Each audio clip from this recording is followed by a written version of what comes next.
le Fribourgeois sort une nouvelle chanson, Silhouette, coécrite par le gagnant de l'Eurovision 2019, et l'un des compositeurs de Céline Dion.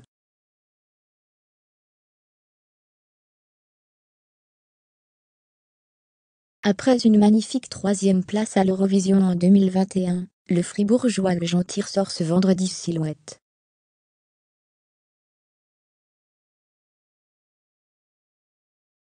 Un nouveau titre qui prouve qu'il n'a pas complètement tourné la page du concours européen de la chanson. Il a fait appel au gagnant de l'édition 2019, Duncan Lawrence, pour composer ce morceau, ainsi qu'à François Houellebecq, qui a collaboré avec Céline Dion. Cette dernière, faut-il le rappeler, avait représenté la Suisse en 1988.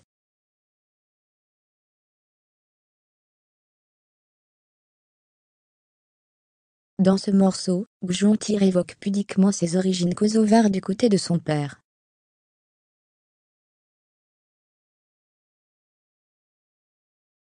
Un texte touchant et teinté d'espoir. Il nous en dit plus par téléphone. Racontez-nous l'histoire derrière le texte de Silhouette.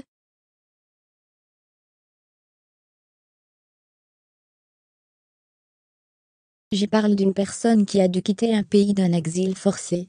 Dans cette chanson, j'ai voulu me mettre dans la peau de ma grand-mère, imaginant mon père partir du pays.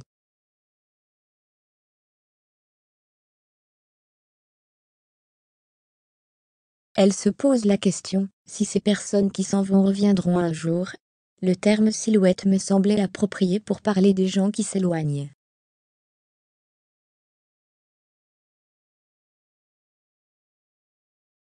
Dans le refrain vous dites, quand tout devient noir, quand tu as le mal de vie, espère encore.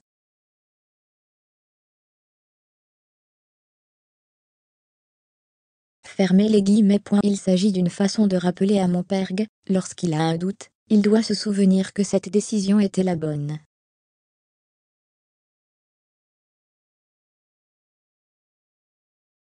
Les gens qui sont restés au pays ne l'oublieront pas, et il faut continuer à croire en un avenir meilleur.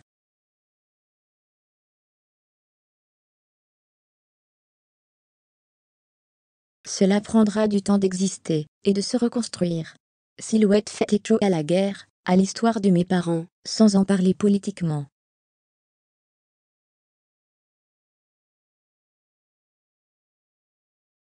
J'ai surtout voulu transmettre un message d'espoir. Pour l'anecdote, mon père n'est pas parti à cause de la guerre, c'était avant, car il sentait que cela arrivait.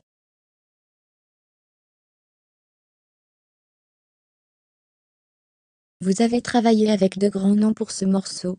Comment les avez-vous rencontrés?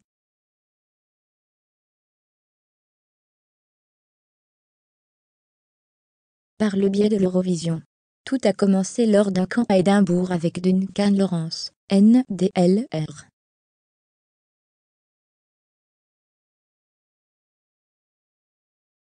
Le gagnant de l'Eurovision 2019, son compagnon Jordan Garfield, et le compositeur Ashley Hicklin.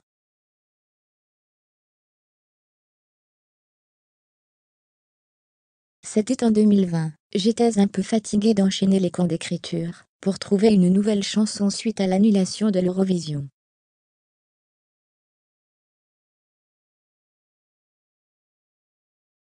Je me suis retrouvée dans un endroit au calme absolu. Pas un son de cloche de vache ou d'église, juste le silence.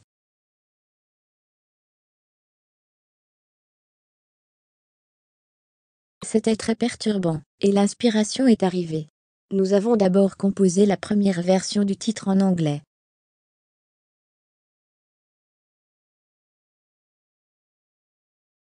J'ai travaillé après avec François Houellebecq, NDLR. Outre avec Céline Dion, il a aussi collaboré avec Slimane, Kionité, Johnny Hallyday, et Valentin Marceau, pour adapter le texte en français.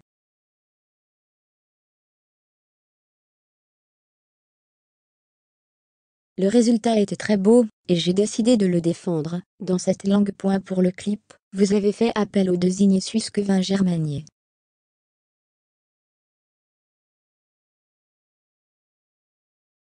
C'était une évidence pour vous. On s'est rencontrés lors d'une soirée, l'an dernier.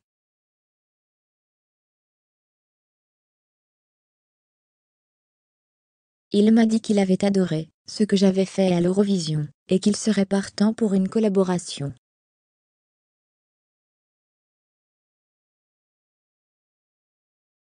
Il a une folie dans les couleurs, et dans le design que j'aime beaucoup, mais je voulais quelque chose de sobre pour ce clip.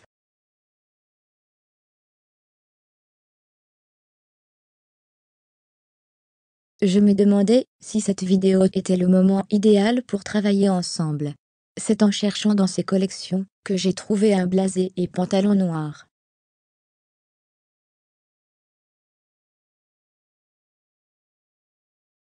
J'ai été immédiatement séduit, et avec l'image de la vidéo presque noir et blanc, cela donnait une belle esthétique.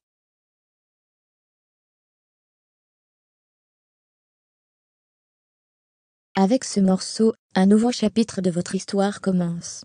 Comment vous sentez-vous?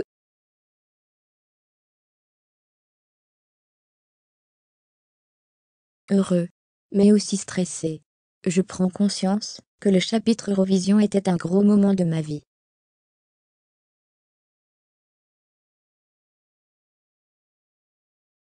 J'ai eu une visibilité gigantesque. Maintenant, il est important d'apprendre à se construire, et cela prendra le temps que ça prendra.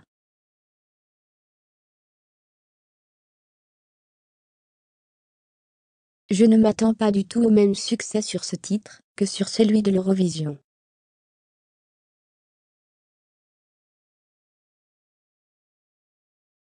Je crois vraiment au timing, et j'espère que les gens l'apprécieront. J'imagine cette nouvelle page avec le sourire, et j'espère que les problèmes sanitaires ne vont pas à nouveau anéantir mes projets professionnels, car j'ai malheureusement dû annuler plusieurs rencontres et collaborations.